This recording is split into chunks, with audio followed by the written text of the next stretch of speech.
நாட்களிலே நாம் ஆண்டவருடைய வார்த்தைகளை நாம் பிரசங்கித்துக் கொண்டிருக்கிறோம். வாக்குத்தத்தமான வார்த்தையானது நமக்கு கொடுக்கப்பட்டிருக்கிறது.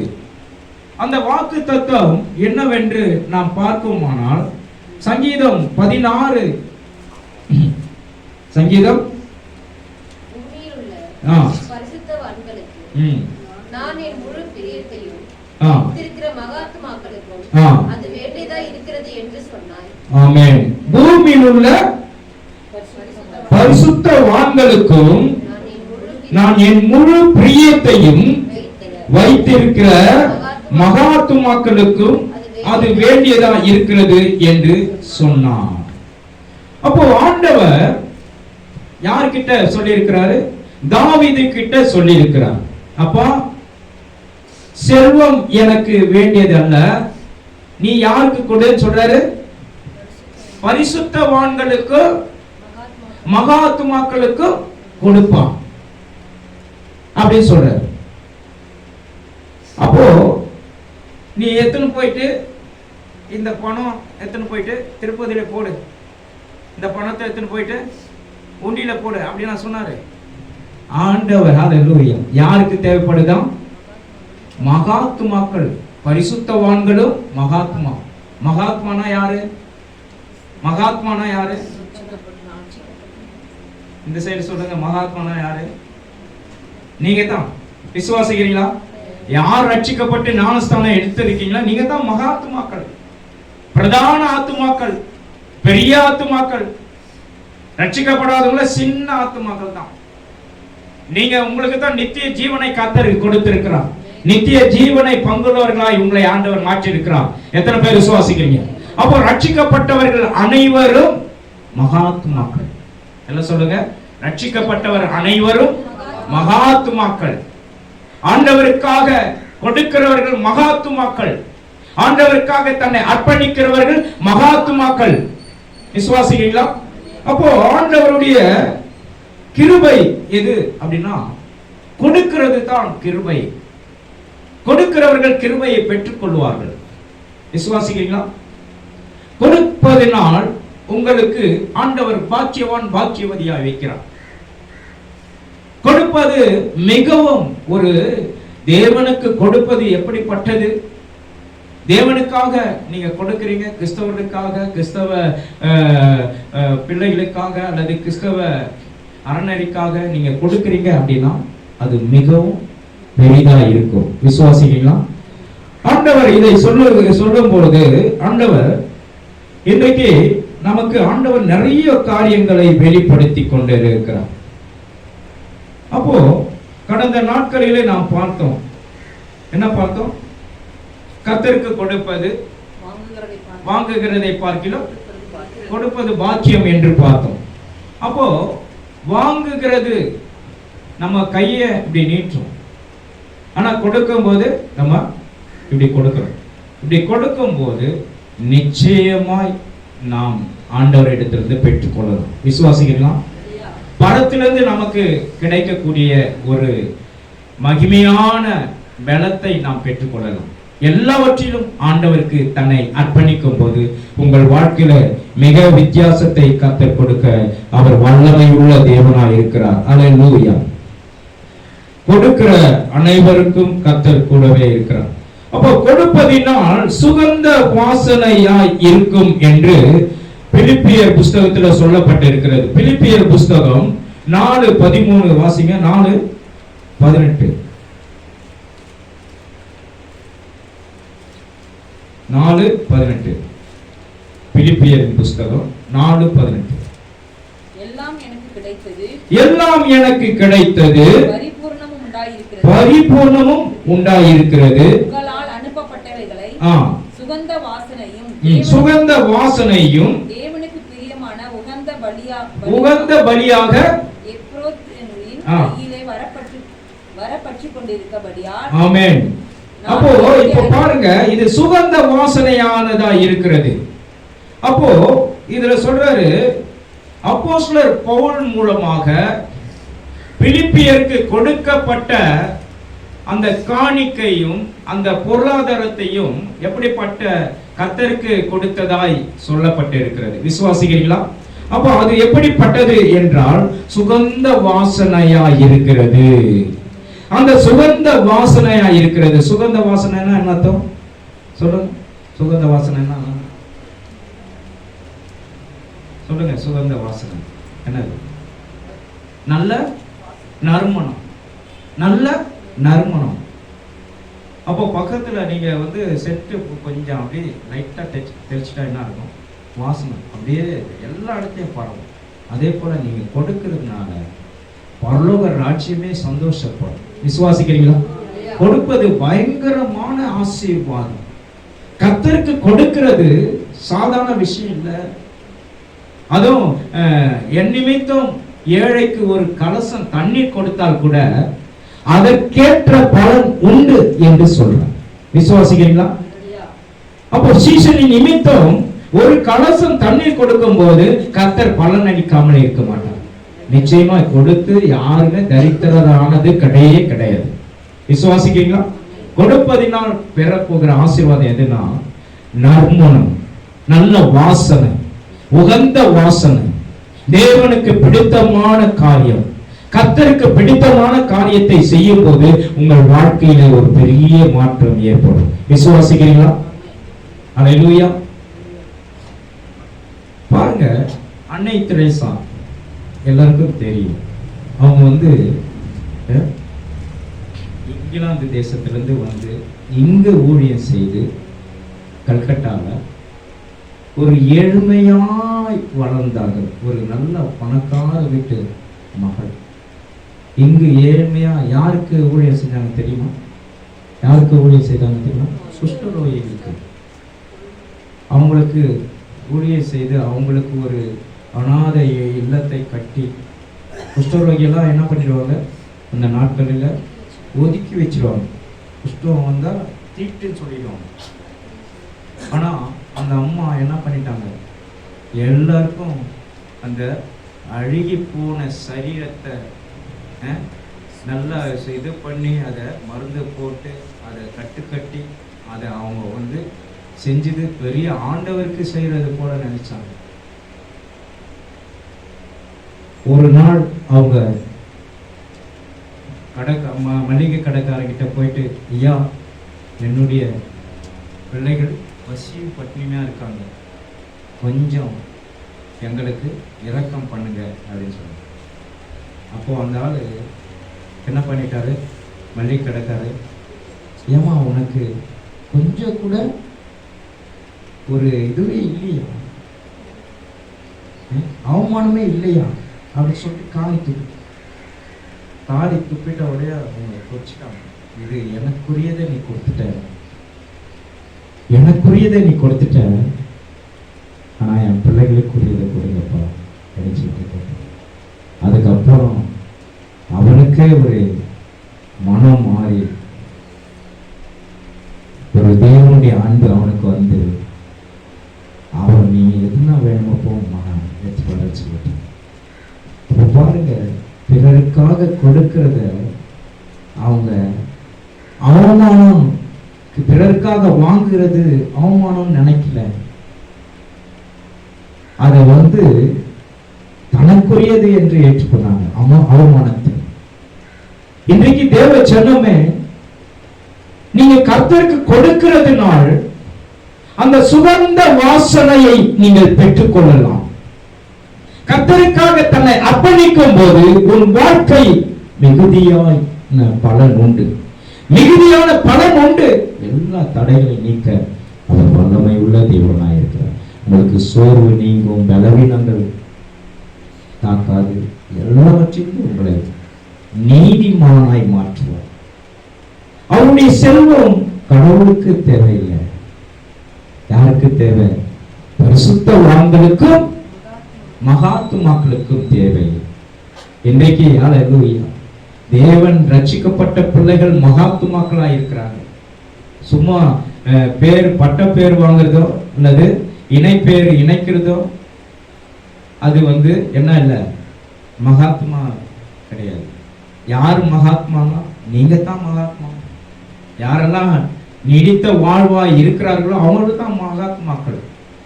நம்ம ஒருவேளை நம்ம இங்கு மரித்தோமானால் நிச்சயமா கர்த்தருக்குள்ளே நாம் விழித்திருப்போம். அதுதான் சொல்லப்பட்டிருக்கிறது, கர்த்தருக்குள்ளே நாம் விழித்திருப்போம். அதுதான் 4:13 சொல்றார். பாருங்க, வாசிங்க. வெளிப்படுத்தின விசேஷம், வெளிப்படுத்தின விசேஷம் 14:13.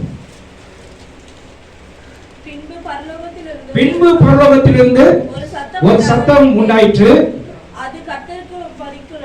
கர்த்தருக்குள் மரிக்கிறவர்கள் இது முதல் பாக்கியவான்கள் என்று எழுது,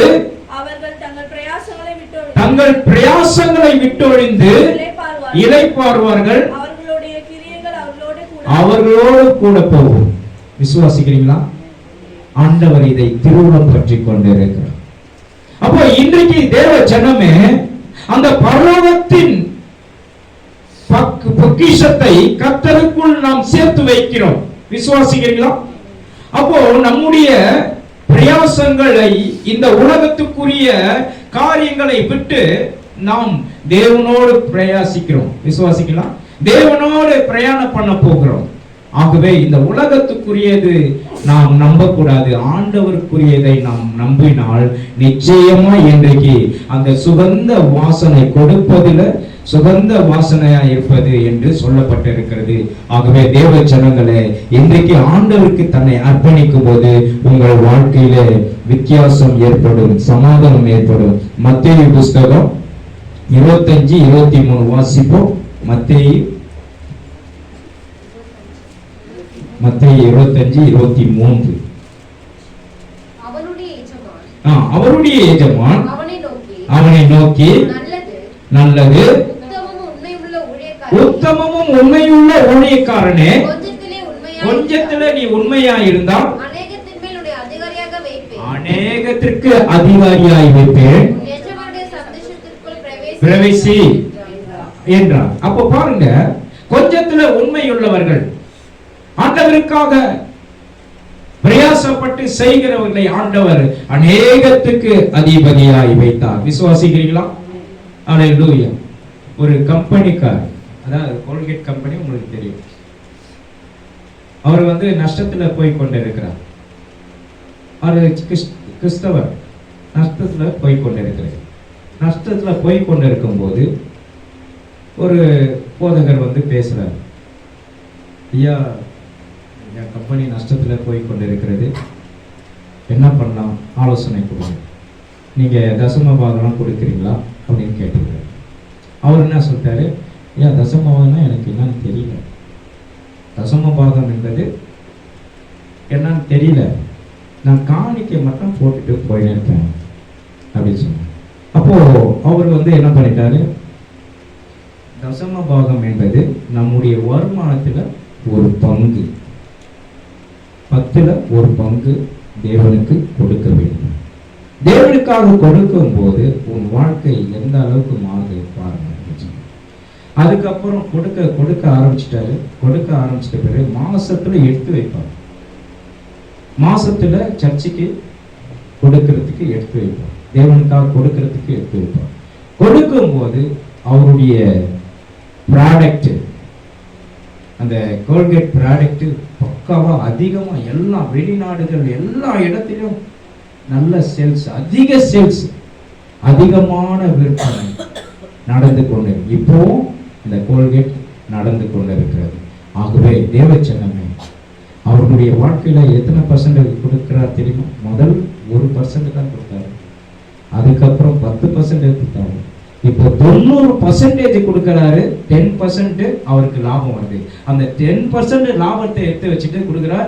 இன்னும் அதிகமாய் அதிகமாய் அதிகமாய் ஹல்லேலூயா ஆண்டவர் அவர்களை ஆசீர்வதித்து கொண்டிருக்கிறார். எல்லா ஹல்லேலூயா இது உலகத்தில் இருக்கிற எல்லா நாடுகளிலும் இந்த கோல்கேட் ஹல்லேலூயா விளம்பரம் பயங்கரமாய் கொண்டிருக்கிறது. எல்லா இடங்களிலும் கர்த்தர் அவர்களை ஆசீர்வதித்து கொண்டிருக்கிறார். ஆகவே இன்றைக்கு தேவஜனமே, கடவுளுக்காக கொடுக்கிறது மிகவும் முக்கியமானது. உங்களை அது மேன்மைப்படுத்தக்கூடியது, உங்களை உயர்த்தக்கூடியது, எல்லாவற்றிலும் உங்களுடைய பெயர் உயரும். எத்தனை பேர் விசுவாசிக்கிறீங்க? கர்த்தர் எல்லா தடைகளையும் நீக்க அவர் வல்லமை உள்ள தேவனாய் இருக்கிறார். அதுக்காகத்தான் கொடுப்பது சுகந்த வாசனை. விசுவாசிக்கிறீங்களா? கொடுப்பது சுகந்த வாசனையாய் இருக்கிறது என்று சொல்லப்பட்டிருக்கிறது. கர்த்தர் பெரிய மாற்றத்தை கொடுப்பார். நீங்க கொடுங்க, கடவுளுக்காக கொடுக்க போறீங்க. எல்லாருக்கும் ஆண்டவருக்கு கொடுக்கும் போது கர்த்தர் உங்களை ஆசீர்வதிக்க போகிறோம். அடுத்த மாசம் நான் அதாவது மிஷன் ட்ரிப்பு போன வருஷத்துல போகணும்னு நினைச்சோம், போக முடியல. கால் அடிபட்டு அக்டோபர் மாதத்தில் போக வேண்டியது, போக முடியல. இந்த வருஷத்துல மார்ச் மாதம் அடுத்த மாதம் 12ஆம் தேதி ஊருக்கு போகிறோம். அதாவது வெஸ்ட் பெங்கால், பூட்டான், சிக்கிம் எல்லாம் இந்த நார்த் ஈஸ்ட் இந்த சைடு இருக்கு பாருங்க. சிக்கிம், வெஸ்ட் பெங்கால் இந்த ஓரமாக இருக்கு. இந்த பகுதிக்கு நான் போக போகிறேன். இந்த சைடு ஓரளவுக்கு எல்லாருக்கும் இந்த சைடில் போய் பார்த்துட்டு ஆண்டவருடைய நாமத்தை மகிமைப்படுத்தி வந்தாச்சு. போன வாட்டி 18 பேருக்கு ஞானஸ்தானம் கொடுத்துட்டு வந்தோம். இந்த வாட்டியும் நாங்கள் 3 பாஸ்டர்ஸ் போகிறோம். ஆகவே இதற்காக நீங்கள் ஜெபித்துக் கொள்ளுங்கள். கர்த்தர் பெரிய காரியங்களை செய்வோம். நீங்கள்லாம் இதற்கு வரணும். எனக்கு ஆச்சரியமா உண்மையாக நான் அதுதான் எதிர்பார்க்குறேன். என்னுடைய இது என்னன்னா மிஷனரிக்கு நீங்க வரணும் அல்லது அனுப்பணும், ஜெபிக்கணும். விசுவாசிக்கிறீங்களா? வந்து பாருங்க அங்க மிஷனரி தளம் எப்படி இருக்கு. சும்மா ஒரு விசிட் வந்து பாருங்க. எவ்வளவு தேவன் நம்மை கொண்டு அற்புதம் செய்கிறார் என்பது அவர்களுக்கு நீங்க பாத்தீங்கன்னா 7 மணி 8 மணிக்கு மேலதான் அங்கெல்லாம் வந்து என்ன நடக்குது, நல்ல ஒரு ஜெப கூட்டம் நடக்குது. கிட்டத்தட்ட 12 1 மணி ஆனா கூட அவங்க விழித்திருந்து நல்ல ஆண்டவரை பாடி துதிச்சுட்டு இருப்பாங்க. அவங்களுடைய துதியெல்லாம் வித்தியாசமா இருக்கும். அநேக ஜனங்கள் ரட்சிக்கப்படுவாங்க. ஒரு மீட்டிங் நாங்க அங்க போடுறோம் அப்படின்னா அந்த இடத்துல கிட்டத்தட்ட 300ல இருந்து 500 பேர் மேல வருவாங்க. வந்து ஜனங்கள் உட்கார்ந்து அவங்களுக்கெல்லாம் நான் போயிட்டு இரவு சாப்பாடு அரேஞ்ச் பண்ணுவேன். ரொம்ப ஜாலியா இருக்கும், சந்தோஷமா இருக்கும். இவங்களெல்லாம் பார்க்கும்போது எவ்வளவு பேர் பேய் போராட்டத்திலிருந்து விடுதலை பெறுவாங்க தெரியுமா? எவ்வளவு பேர் ஞானஸ்தானம் பெற்றுக்கொள்றதுக்கு சாட்சி கொடுப்பாங்க. எவ்வளவு பேருக்கு வியாதி விலகும். எத்தனை பேர் போன வாட்டி போனதுல சர்தார்ஜிங்க அவங்களுக்கு இருக்கிற கேன்சர் வியாதி போச்சு. அந்த அளவுக்கு ஆண்டவர் பெரிய மாற்றத்தை கர்த்தர் கொடுத்தார். அப்போ ஆண்டவர் சொல்றார் இல்லையா, நீங்கள் புறப்பட்டு போய் சகல ஜாதிகளையும் சீஷராக்கி பிதா குமாரன் பரிசுத்த ஆவி நாமத்தினால் ஞானஸ்தானம் கொடுங்க அப்படின்னு சொல்லிட்டார். அதைத்தான் நான் செய்ய போறேன். ராஜ்யத்தின் இந்த சுவிசேஷம் பூமி எங்கிலும் பிரசங்கிக்கப்படும், அப்பொழுது முடிவு வரும். நான் சாவத்துக்குள்ளே ஆண்டவர்கிட்ட சொல்றேன், ஆண்டவரே என்னை இவ்வளவு சீக்கிரம் எடுக்கூடாது, எல்லா மாநிலங்களுக்கும் நான் போயிட்டு சடிச்சுக்கிறேன். ஆண்டவர்கிட்ட நான் சொல்லிட்டேன், ஆண்டவர் என்ன எடுக்க மாட்டேன். அதனால நீங்களும் ஜெபிங்க. நீங்களும் என்னோட கூட வரணும்னு ஆசைப்படுறேன். நீங்களும் வரணும்.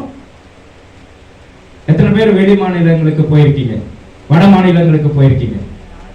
சொல்லுங்க, வட மாநிலங்களுக்கு யாரு போயிருக்கீங்க? இங்க ஏன் போல? பிரதர் போயிருக்காருல்ல, நீங்க போயிருக்கீங்க. செல்வம் பிரதர் போயிருக்கீங்க.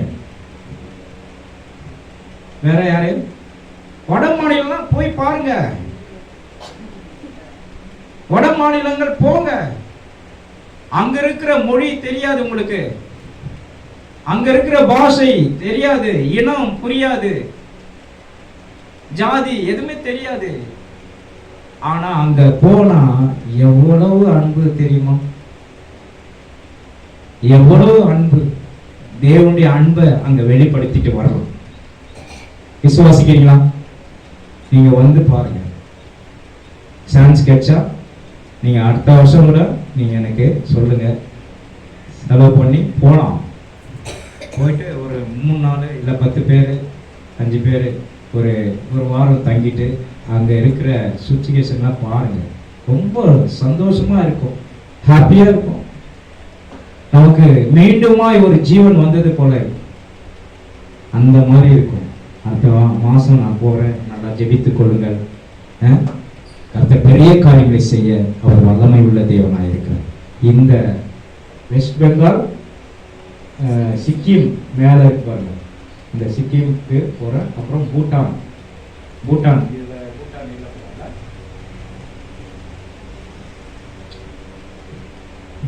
வந்து அண்டை மாநிலம். அதற்காக நான் ஜெபித்துக் கொள்ளுங்கள். 12ஆம் தேதி, அடுத்த மாதம் 12ஆம் தேதி போகிறேன். கர்த்தர் உங்களை ஆசீர்வதிப்பார். ஹல்லேலூயா. அப்போ பாருங்க, அந்த ஆண்டவருக்காக நம்மை தன்னையே ஒப்பு கொடுக்கும் போது கர்த்தர் நிச்சயமாய் ஆண்டவர் எல்லாரையும் ஆசீர்வதிக்க வல்லமை உள்ள தேவனாய் இருக்கிறார். அதுதான் நீதிமொழிகள் 3:5 வாசிங்க. நீதிமொழிகள்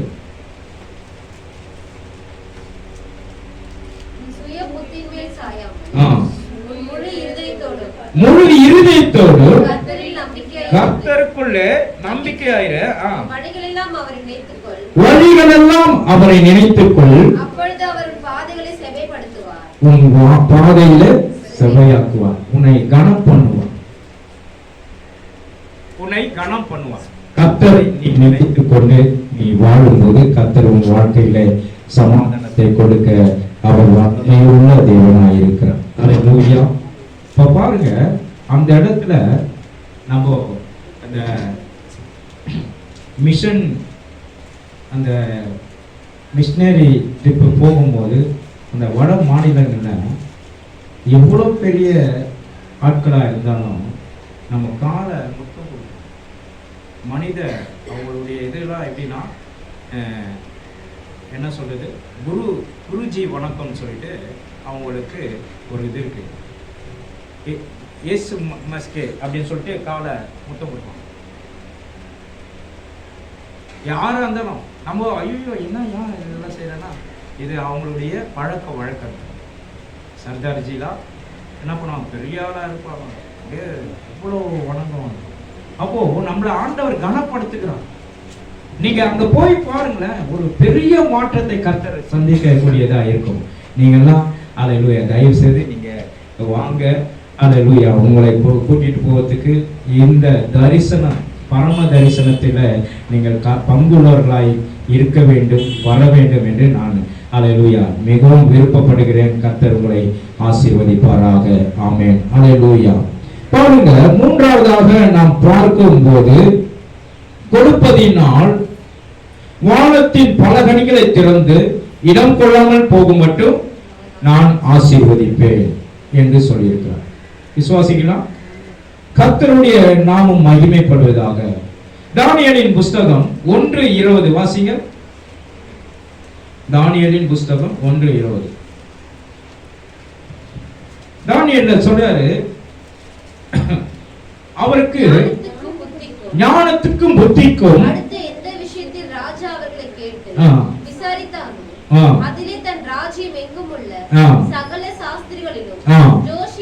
ஜோசியரிலும் அவர்களை 10 மடங்கு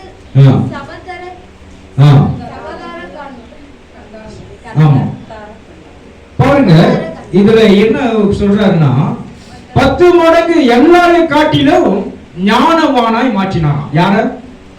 தானியேல். 10 மடங்கு, 1 மடங்கு 2 மடங்கு இல்ல, 10 மடங்கு. விசுவாசிக்கிறீங்களா? ஆண்டவர் இடத்துல வந்துட்டா மடங்கு. ஒருவன் 1000 பேரை துரத்துவான், 2 பேர் 10,000 பேரை துரத்த முடியும். அதே போல ஈசாக்கு விதை விதைத்தான், 100 மடங்கு ஆசீர்வாதத்தை பெற்றான். விசுவாசிக்கிறீங்களா? அப்போ அந்த 100 மடங்கு பல மடங்கு ஆயுது. உபாகமம் புஸ்தகத்துல அதுல சொல்லப்பட்டிருக்கிறது 4:11 வாசிங்க. அதுல 1000 மடங்கு ஆசீர்வாதம்.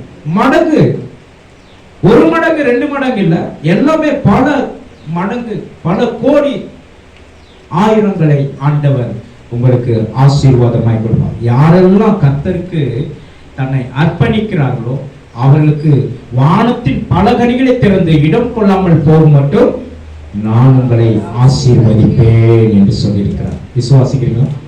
வானத்தின் பல கனிகளை திறந்து இடம் கொள்ளாமல் போகும் மட்டும் நான் உங்களை ஆசீர்வதிப்பேன். 10 மடங்கு அல்ல, 30 மடங்கு அல்ல, 60 மடங்கு அல்ல, 100 மடங்கு, 1000 மடங்கு, கோடான கோடி மடங்கு உங்களுக்கு ஆசீர்வாதம் உண்டு. எத்தனை பேர் விசுவாசிக்கிறீங்க? கோடான கோடியா நீ பெருக்குவாய் என்று சொல்லியிருக்க. அப்ப அந்த ஆசீர்வாதத்தை பெற்றுக்கொள்ள வேண்டும் என்றால் கொடுக்கிறதினால் வருகிற பலனை நீங்கள் பெற்றுக்கொள்ளலாம். விசுவாசிக்கிறீங்களா? கொடுக்கிறதினால் வருகின்ற அந்த பலன் சாதாரணது அல்ல. உங்களுக்கு 100 1000 பல கோடியாய் பெருக பண்ணுவார் கர்த்தர் உங்களை கொண்டு. வானத்தின் பல கனிகளை திறந்து இடம் கொள்ளாமல் போக மட்டும் ஆசீர்வதிப்பார். நீங்க எந்த வேலை செய்தாலும் உங்களுக்கு ஆசீர்வாதம் தங்கும். உங்களுக்கு பலன் இருக்கும், சமாதானம் இருக்கும், சந்தோஷம் இருக்கும். ஆண்டவருக்கு தன்னை அர்ப்பணித்து பாருங்க. கர்த்தரை கனம் பண்ணி பாருங்க. கர்த்தருக்காக கொடுத்து பாருங்க. கர்த்தருக்காக கர்த்தருடைய வார்த்தையை தியானித்து பாருங்க. ஆண்டவர் உங்களை கொண்டு பெரிய திட்டங்கள் வச்சிருக்கிறார். விசுவாசிக்கிறீங்களா? கர்த்தருக்காக தன்னை அர்ப்பணிக்கும் போது ஆண்டவர் சொல்றாரு, உன் தேவனாகிய கர்த்தர் பூமியில் உள்ள சகல ஜாதிகளிலும் உன்னை மேன்மையாக வைப்பான். விசுவாசிக்கிறீங்களா? ஆண்டவர் உங்களை மேன்மையாக வைக்க தான் அவரு ஆசைப்படுறாரு. இன்னைக்கு நம்ம ஆண்டவருக்குள்ள அல்லேலூயா மேன்மைப்படுவோம். கர்த்தர் உங்களை ஆசீர்வதிப்பாராக. ஆமென். அல்லேலூயா. அப்போ பாருங்க, கொடுப்பதனால பரலோகம் பொக்கிஷத்தை நீங்க சேர்த்து வைக்கிறீங்கன்னு சொல்றாரு. கொடுப்பதனால பரலோகத்தில பொக்கிஷத்தை சேர்த்து வைக்கிறீங்கன்னு சொல்றாரு. வாசிங்க மத்தேயு புத்தகம் 6:20.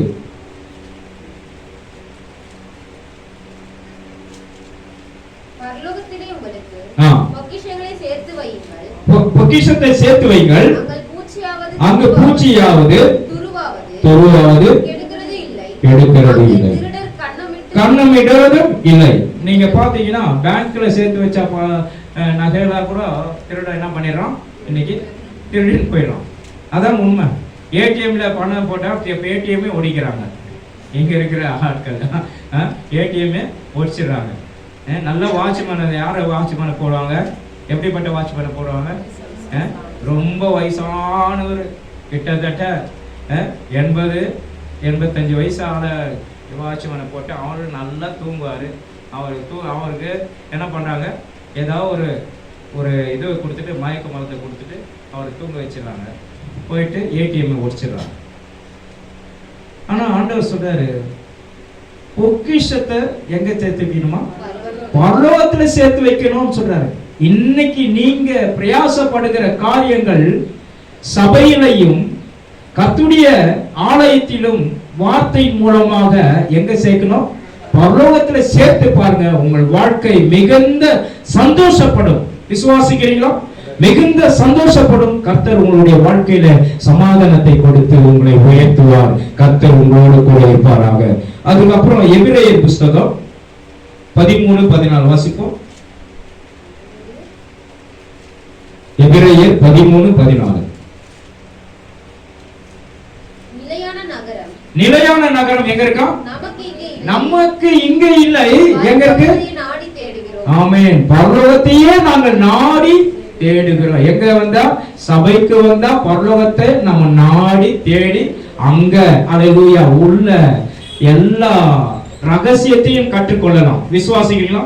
அதற்காகத்தான் நான் சபைக்கு வர சொல்லுகிறேன். சபைக்கு வந்தீங்கன்னா நமக்கு இங்கு இல்ல நகரம், இது நமக்கு நிரந்தரம் கிடையாது. விசுவாசிக்கிறீங்களா? இந்த இடம் நமக்கு நிரந்தரம் கிடையாது. ஆனால் அல்லேலூயா நமக்கு நித்திய ஜீவனை கொடுக்கிறவர் நம் கர்த்தர் நம்மோடு கூட இருக்கிறார். அல்லேலூயா. நீங்க இதை நாட வேண்டியதில்லை. எதை நாடணும்னு சொல்றாரு? பரலோகத்தை ரகசியத்தை நாடுங்க. பரலோகத்தின் பொக்கிஷத்தை தேடுங்க. கர்த்தர் உங்களுக்கு பொக்கிஷமா இருக்கிறார். சபையில வார்த்தைகள் பொக்கிஷமா இருக்கிறது. சபையில ஆண்டவருடைய வாக்குத்தத்தங்கள் பொக்கிஷமா இருக்கிறது. சபையில ஆண்டவருக்கு நீங்க கொடுக்கிறதை ஆண்டவர் பொக்கிஷமாய் பார்க்கிறார். இன்றைக்கு கர்த்தருடைய பிள்ளைகளாய் நாம் அல்லேலூயா எல்லாரும் ஆண்டவருக்கு தன்னை அர்ப்பணித்து ஜெபியுங்கள். கர்த்தர் உங்களை ஆசீர்வதிப்பார். நாம் எல்லாரும் கண்களை மூடி நாம் எழுந்து நிற்போம். அல்லேலூயா. ஸ்தோத்திரம் ஆண்டவரே. நாம் எல்லாரும் தேவனை துதித்துக் கொண்டே இருப்போம். அல்லேலூயா. வாங்குவதை பார்க்கிறோம் கொடுத்தது நலம். இன்றைக்கு ஆண்டவர் உங்களுக்கு நல்ல சுகத்தை கொடுக்க விரும்புகிறார். இன்றைக்கு உங்களுக்கு விடுதலை கொடுக்க விரும்புகிறார். இன்றைக்கு உங்களுக்கு சமாதானத்தை கொடுக்க விரும்புகிறார். இன்றைக்கு உங்களுடைய பிள்ளைகளுக்கு நல்ல படிப்பினை கொடுக்க விரும்புகிறார்.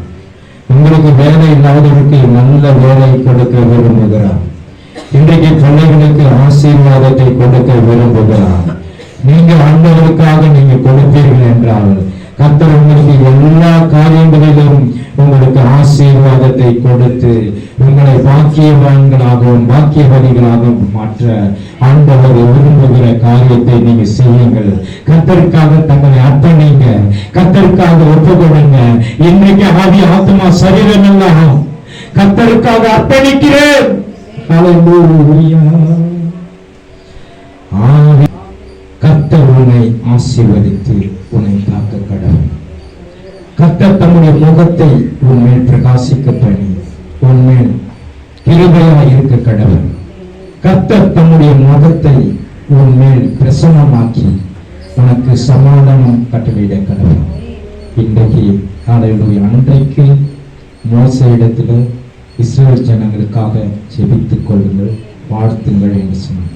இன்றைக்கு என்னிடத்தில் உங்களை பற்றி வாழ்த்துங்கள், அவர்களை ஆசீர்வதிகள் என்று ஆண்டவர் ஒப்புக் கொடுத்திருக்கிறார். இன்றைக்கு கர்த்தாவே, இன்றைக்கு இந்த சபைக்கு ஹல்லேலூயா ஹல்லேலூயா ஒவ்வொருவரும் வந்து கொண்டிருக்கிற சகோதர சகோதரிகளையும் வாலிப பிள்ளைகளையும் சிறு பிள்ளைகளையும் வயதானவர்களையும் நாங்கள் ஆசீர்வதித்து இவர்களை ஆண்டவரே கர்த்தாவை அனுப்புகிறோம். நீர் பாதுகாத்துக் கொள்ளும், வழி நடத்தும். இயேசுவின் நாமத்தில் பிதாவே, ஆமென். என் ஆத்துமாவே கர்த்தரை ஸ்தோத்திரி, முழுவதுமே என் ஆத்துமாவே கர்த்தரை ஸ்தோத்திரி, அவர் செய்த சகல உபகாரங்களையும் மறவாதே. நம் ஆண்டவராகிய இயேசு கிறிஸ்துவின் கிருபையும் பிதாவாகிய தேவனுடைய அன்பும் பரிசுத்த ஆவியானவருடைய அன்புடைய ஐக்கியமும் சமாதான சுகமும் நாம் அனைவரோடும் என்றென்றும் சதா காலங்களிலும் ஹல்லேலூயா உங்களோடு எப்போதும் ஆண்டவர் வருகை மட்டும் இருப்பதாக. ஆமென் சொல்லுவோம்.